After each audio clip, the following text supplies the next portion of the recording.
Good afternoon, everyone. Welcome to the April 3rd meeting of the Information Technology Communications Committee. Let's stand for the pledge. I pledge allegiance to the flag of the United States of America and to the republic for which it stands, one nation, under God, indivisible, with liberty and justice for all. All right, thank you, everyone. Controller Sobey, do we have any additions or changes to the agenda? No, sir. All right, thank you. Do I have approval of the March meeting minutes? I'll move them. Second. All right, moved and supported. Any discussion? All those in favor say aye. Aye. Any opposition? So moved. Oh, we didn't approve the agenda. Yeah, we need to, yeah. So those were the minutes. Now we Yep. need to do the agenda. All those in favor, or anyone, a motion to approve the agenda? Support. Moved and supported. Any discussion? All those in favor say aye. Aye. Any opposition? All right, moving along to limited public comment. Okay, moving on from limited public comment. Thank you for your comments. Communications Director update. Hello, Commissioners. To start my report, we've had a lot of positive interactions and engagement on social media for a boosted post around the substance use survey, which you all saw an email from me today on. That's a survey as a part of our strategic plan for substance use and misuse around the opioid settlement funds. And these promotions are in tandem with the health department's efforts to do the same thing. We did get some press last week around it as well. So I do implore you all to share that out. It's open until the 13th. Share that with any and everyone you can. We're also planning on doing some more boosted posts targeting specific geography, as Commissioner Haskell mentioned last month when I sort of gave that layout of where on social media we're actually engaging with folks throughout the county. There are some targeted areas we definitely need to boost that and enhance that. So we're going to start doing some very specific boosted information posts targeting specific demographics and particular geographies in the county. I did also want to touch on the Bank Intercounty Drain Project effort. As a lot of you know, and I believe I mentioned last month, the Controller's Office and several of you commissioners and other electeds and municipalities around the county, we've applied officially for state and federal assistance, hoping to get some financial assistance for that Bank Intercounty Drain Project, which is estimated to be $60 million. And it's really going to impact residents the most. And so we're trying to get as much money off the top of that as possible. And so we're cautiously optimistic. We've been having some great conversations post-application with elected officials and offices at the federal level and state level. And I did want to shout out Chair Mott, Commissioner Moudry, Haskell, Youngquist, Brailer, and Toomey for whether you wrote a letter, provided support or information, or just were open to responding to a frantic call or text from me. Thank you, Commissioner Toomey, specifically. I don't even remember what I did. That's good. I shouldn't have brought it up. You did a good job. No, at the 11th hour, I couldn't find somebody to contact, so I texted you and called you, and you got back to me right away. So, cheers. Thank you for that. Any questions on that effort at all? We're not sure specifically when we're going to hear back, but we are having active communication with them. They've reached out as early as last week, wanting more information. So, moving on to social media. Kind of a lot of the same. We are seeing that steady growth in reach, but we've had the largest organic increase than we've really ever seen outside of advertising, thanks to a lot of our promotions around the Financial Stability Workgroup Town Hall and different community forums over the first 3 weeks there in last month. That kind of reached a fever pitch, and we had a lot of great engagement, conversations, and a whole lot of shares and interactions, and so that ballooned our reach in a really big way. And I did want to use this I wanted to use this as an opportunity to say again, when we post something that maybe it could sort of it cause some misinformation to be shared by somebody commenting on it or some negativity going out, please rely on me to respond to that if you can. And that has not happened, but I did want to reiterate that. And if you see somebody that commented on something, you're like, why hasn't the county responded? Call me, text me, email me, message me. There are specific instances where we are not going to interact with any negativity, depending on what it is, but we will interact with misinformation or somebody asking a specific question. So I just wanted to bring that up as well. Some of that reach spiking as well came from some really nice interactive collaborative posts between us and the health department around the opioid strategic planning initiative, as well as with emergency management department, with FEMA, and a lot of those, if you probably saw all the press releases and posts around the FEMA town hall and other things over the last month. We also had an ad out, as I mentioned before, that had a bit of a process trying to get published around the prosecuting attorney's vacancies. That procured us 320 direct visits into NeoGov, but we did not get 320 applications. So there's some work that needs to be done there. I'm going to work with the prosecutor's office to figure out how we can get a better result there as best as we can. Any questions on social media specifically? Thank you, Mr. Chair. I just have a quick question, or maybe a suggestion. I don't know how the board feels about this, but in terms of like the reach and analytics and all that, I know social media can be fickle from month to month. It might be, I don't know if we specifically need a report every month on, oh, the reach is up or down from last, like maybe more of like a long-term graph would be great, because some of these things are going to dip and go down. But as long as it's kind of going like this, eventually we're good. Yeah, that's a very good point. That's it. I don't know how the board feels about that. It's information for the board, so I just leave that comment. Thank you. Questions? I prefer to get it, at least in its infancy for us here, get it monthly to see how we're doing. Then maybe in the next year, we might take a look at it again and see if it trends slowly, or we might need to change the things we do, and I think this is a good indicator of Yeah, it's come along. and I can at least try to like really emphasize, because I am giving you like this really broad overview, and you're right, because the last few months especially, except for maybe December, it's looked pretty much the same for the most part. We're seeing that same steady reach.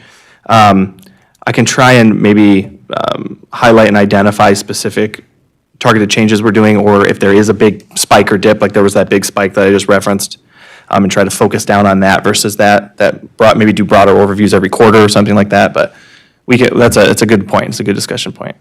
As I always have since I've been here, I think 6-7 months now, trying to figure out exactly what information is of value to you guys. So, moving on to the website here. As you see on the bottom of page 2 there, our website did see spikes over this last quarter in January and March, which coincides with our press calendar and the election in February, which we always see spikes of website usage there. An organic search, which is, it's still number one on our user acquisition. So people are using our site mainly just stemming from Googling us. That's how they find what they're looking for.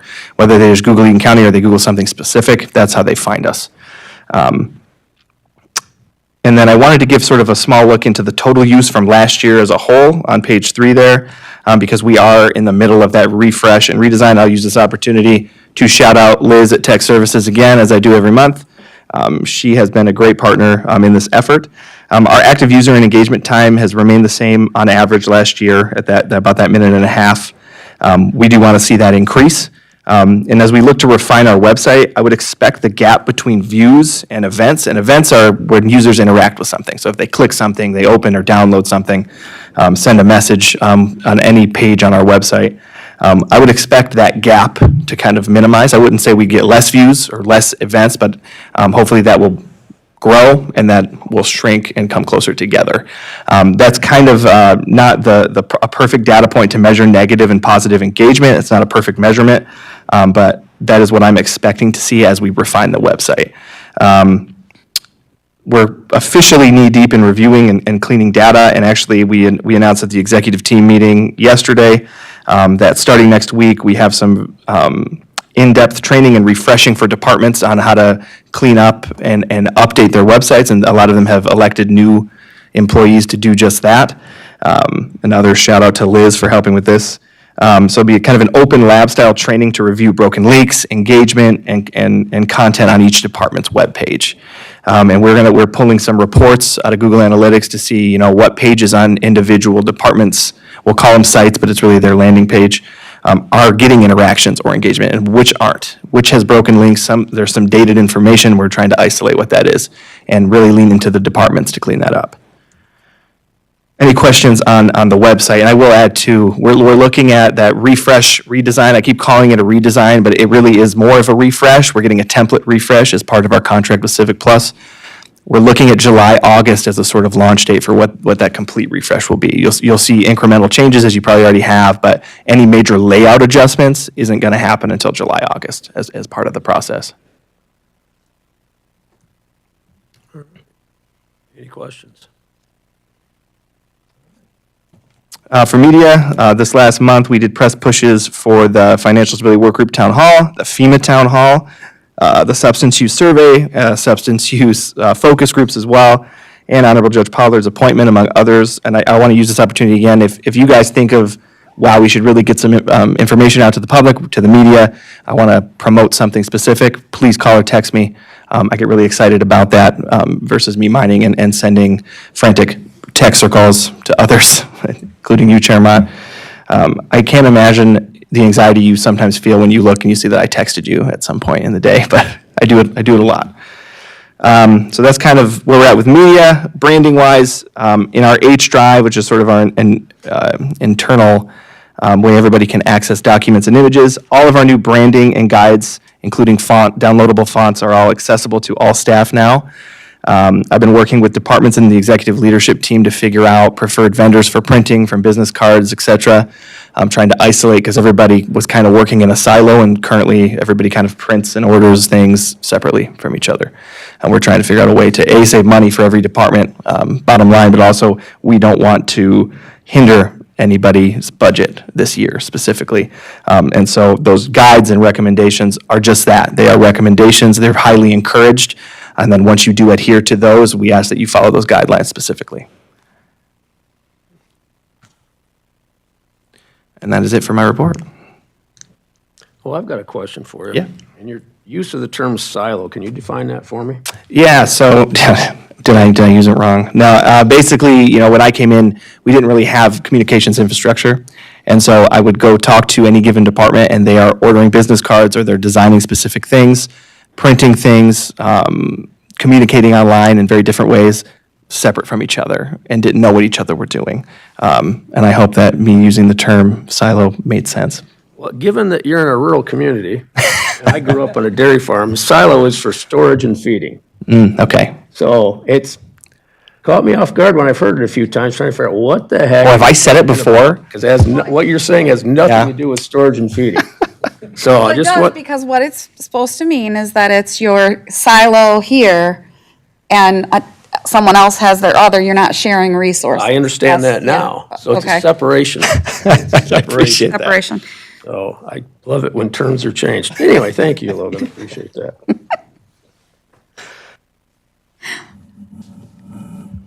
Okay. Does that complete your report? It does. All right, thank you, sir. Technology Services Director update, Eric. Good afternoon, everyone. First agenda item that we have is an update on the BEAD project or broadband project within Eaton County. Deputy Director Nathan Nybert will provide you an update on that. Afternoon. No. You know, BEAD is the $1.6 billion funding source for broadband. And here in Michigan, we are the fourth highest in the country as far as dollars received. In Eaton County specifically, we believe there's around 4,100 addresses. I believe somebody asked that last month. So that's what the last project was trying to target. Right now, the challenge is open and hosted by Merit. So Eric, did you distribute that to everybody? Okay, cool. So what we need to do is, starting April 1st, residents can and should submit the data to the Merit website. If they go to challenge.merit.edu, there's a large green button. You can click that, and then users can fill out some basic information. And who of this is residents with unreliable, slow, or no internet access, also known as underserved. When, April 1st through the 23rd, and where they would like you to do it from your home or business at that location. This is pretty important because when the ISPs go to create a plan and bid on things, we have to have great data. So this is everyone's chance to make sure that their exact location is on the map. So if that's something, I don't know if we can share that out, that'd be awesome. But that's what we have for this month for the BEAD project is the merit challenge is happening. Questions on that one? Any questions? It is ironic that we're setting up a website to get information from people to indicate that they have no ability to access the internet. I suspected someone was going to say that. I agree. All right, thank you. Commissioner Holmes? Yeah, I was wondering, the numbers you start out with, is there any specific for Eaton County? I didn't catch a number No, just. there's not a specific allocation for our county just yet. Once the exact address pool is created Okay. of who and where, then the state will go ahead and the MyHigh office will create that funding source. I just asked, I had a question posed to me today that they heard on the news or a certain amount for Eaton County of dollars. And I was wondering if that's a figure that's out there, if they heard something else, either the FEMA money or whatever's, I'm not sure. To my That person knowledge, didn't know, so. The BEAD money specifically has not been allocated up. They might have been referencing one of the other governmental projects Yeah. that's going to be funding internet. I know there's several of those that are already in motion, if you will. Okay. That's it. Any other questions? All right. Okay, next agenda item that I had was provide an update on the Tri-County aerial imagery project. We talked about this last month. It's a joint effort between Clinton, Ingham, and Eaton counties. This is a project that we historically do every 5 years, and it's basically putting a fixed wing aircraft in the sky and collecting aerial imagery that's used by multiple departments, the public, and other external agencies for the purposes of assessing public safety and so on. The team met virtually March 27th, which was last week, to discuss the finalization of the RFP.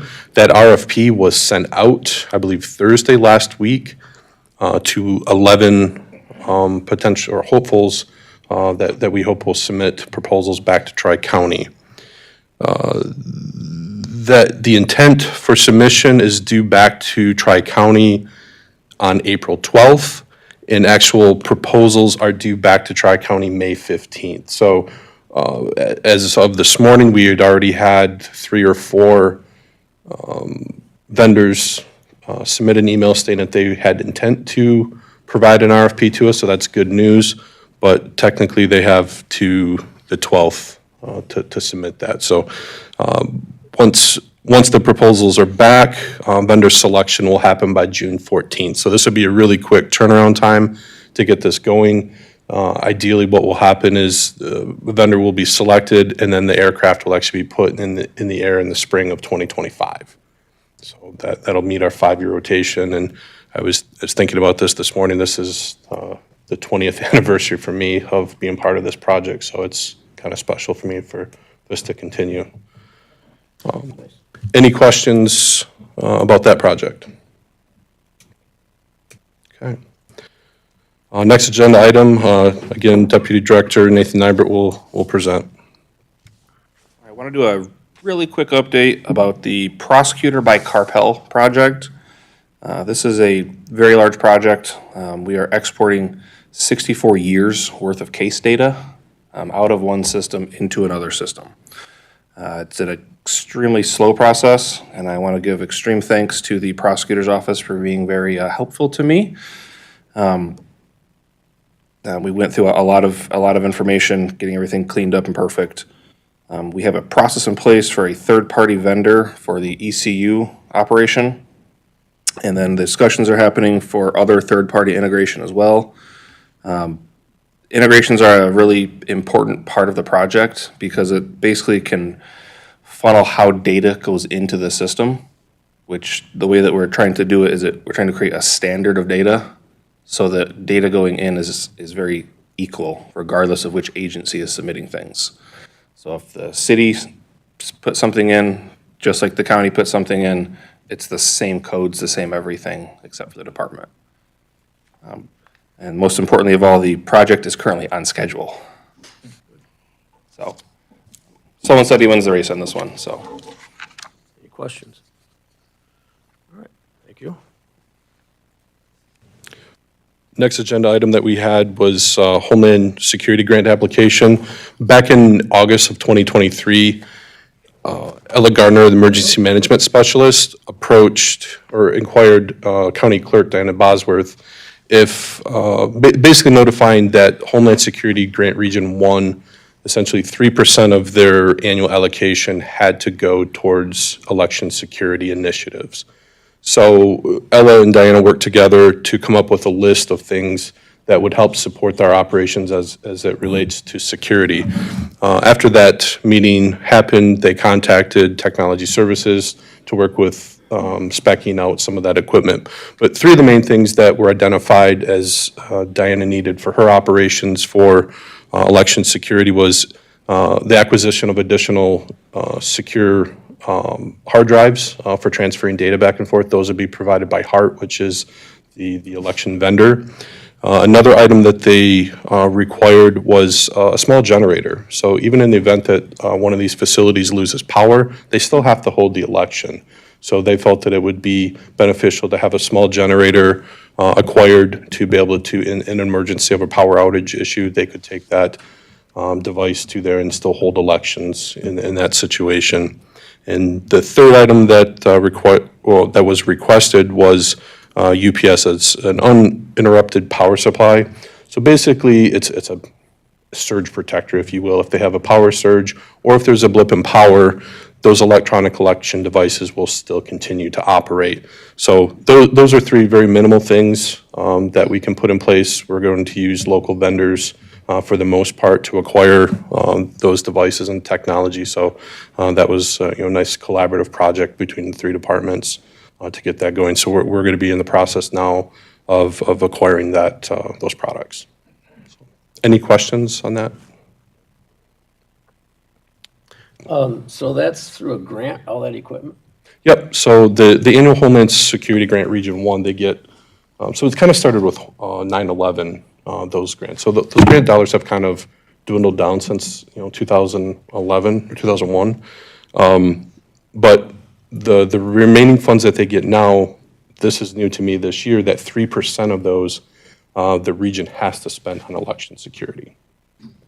So what does 3% equate to, off the top of your head? I don't have that answer for you. I don't know what Region 1 dollars are in I just totality. didn't know what kind of size the generator they were expecting to get. And No, it's something that was spec'd as a very small portable. standalone, Just Yeah. keep the machine going, not necessarily the lights or anything else? No. All right. Nope. Okay, thank you. Any other questions? All right, thank you. Next item was policy review and revisions based on an audit that we have to go through every 3 years for the front of the court. One of the audit findings or recommendations was that we have a series of policies that need review, and one of them needed a little bit of a language change. So policies in front of you today include a software usage policy and an email messaging use policy. So for the email messaging use policy, actually, correct that, the software usage policy, slight language change had to be put in there to note that we review our approved our software list once annually. So that, little bit of language was missing from that policy. So per recommendation of Dew Point, the auditor contracted by the state of Michigan, that little bit of language was added into that policy. So basically per the policy requirements, and Dew Point's audit recommendations, that we have all these policies reviewed by committee and at least noted that these policies were reviewed, acknowledged, and checked, and so on and so forth. So there should be 2 resolutions provided here for consideration to approve those 2 policies. You have both of those on here, Connie? Yes, I've got one. that's probably that's the wrong one then. It needed to be updated. So on your screen, the big screen, it's the email and messaging use. I should have said that at the beginning of the meeting. I hit the refresh button, but. Did ya? I didn't get what you put up there. I know it's on there. So it's the email and messaging use policy resolution, and the second one is the software usage policy. Wonder why it didn't upload in Dropbox. I mean, this is from Dropbox, so. All right. Any questions or comments on either of those? Okay. So should we vote on those as a pair? You can. Individually or together? You can do it. I mean, they're going to be separate resolutions anyway, but you can move both. All right, do we have a motion to move either or both forward? Commissioner Holmes? To move either or both? Both together, all right. Do we have a second? Support. All right, any discussion? All right, seeing no discussion, all those in favor say aye. Aye. Any opposition? All right, motion carried, thank you.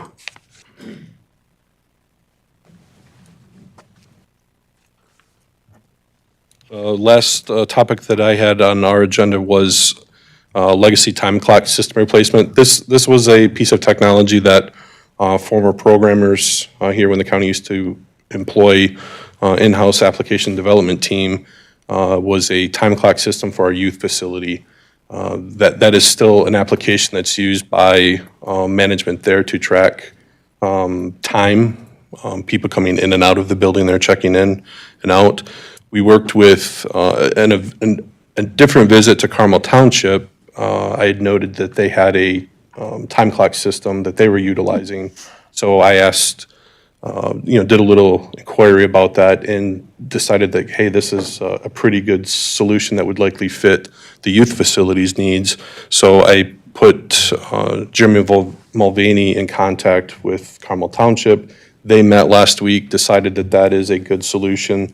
So we're going to be moving forward with that. So it's just another one of those legacy systems that we've been talking about for the last couple of years that we just need to get removed because of the inability to support some of these legacy applications because we don't employ in-house application developers anymore. So just wanted to give you an update that that's one more legacy system that will soon be off our plate.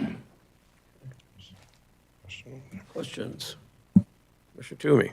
When did we have in-house developers? Like what year was that? I know they were still employed at least 5 years ago. Okay. But probably going back to, say, 86 technically, 1984 84. was my husband. Okay. All right, thank you. I was just curious. I appreciate it. No reflection on Connie? Yeah. All right, any other questions? All righty, anything else, Eric? That concludes my portion. All right, very good, thank you, sir. Thank you, Nick. Well, miscellaneous, do we have any miscellaneous? None. None? Okay. Again, for limited public comment, Nick, if you want to change your expression, step up, you can. No, nothing, all right. Then I will adjourn this meeting until next month. Thank you, everyone.